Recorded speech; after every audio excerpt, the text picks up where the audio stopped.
Welcome po sa Cooking Alasen. Gagawa naman po tayo ngayon ng no-bake custard cake.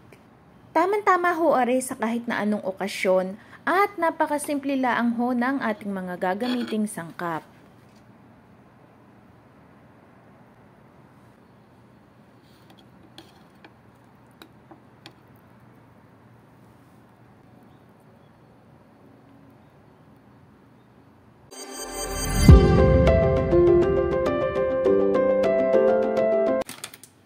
Ay gagawa muna tayo ng caramelized sugar or arnibal.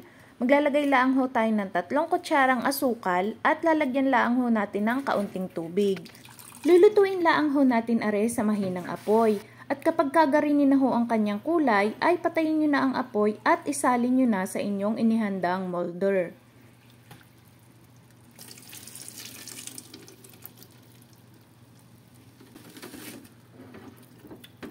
Atin muna ho aring isa-set aside at gagawa naman ho tayo ng ating flan mixture.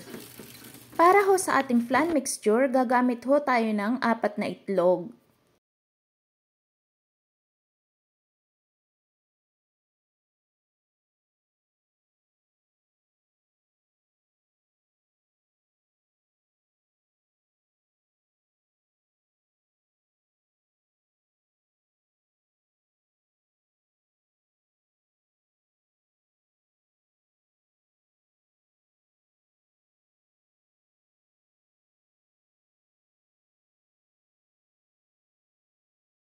One cup ng fresh milk or pwede rin naman ang isang lata ng evap milk.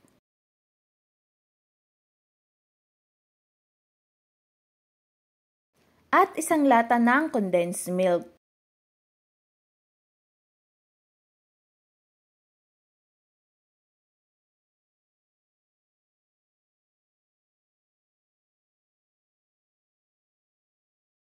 Haluin lang nating mabuti hanggang sa mag-weld combine na ang ating mga ingredients.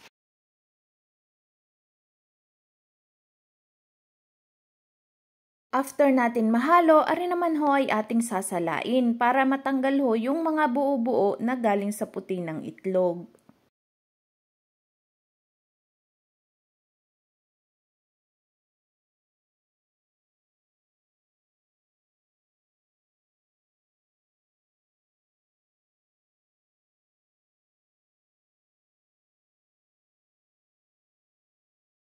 Kapag matigas na ho aring ating arnibal, ay isasali na ho natin ang ating ginawang flan mixture.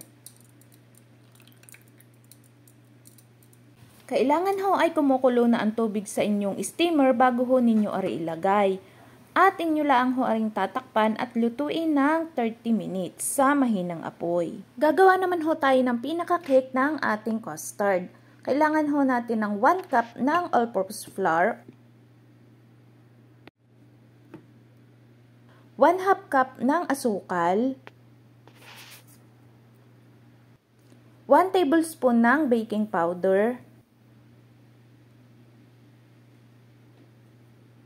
at isang itlog.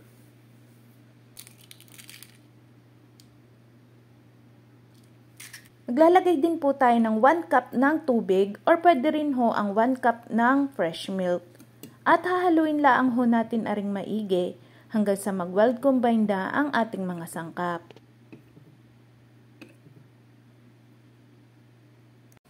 Kapag luto na ang ating leche flan, atin ang isasalin ng dahan-dahan ang ating cake mixture.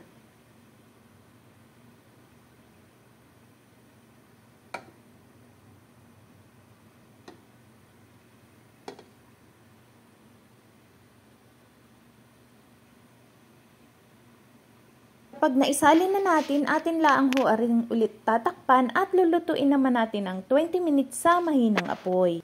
After 20 minutes, atin hong i-check kung luto na ang ating custard cake.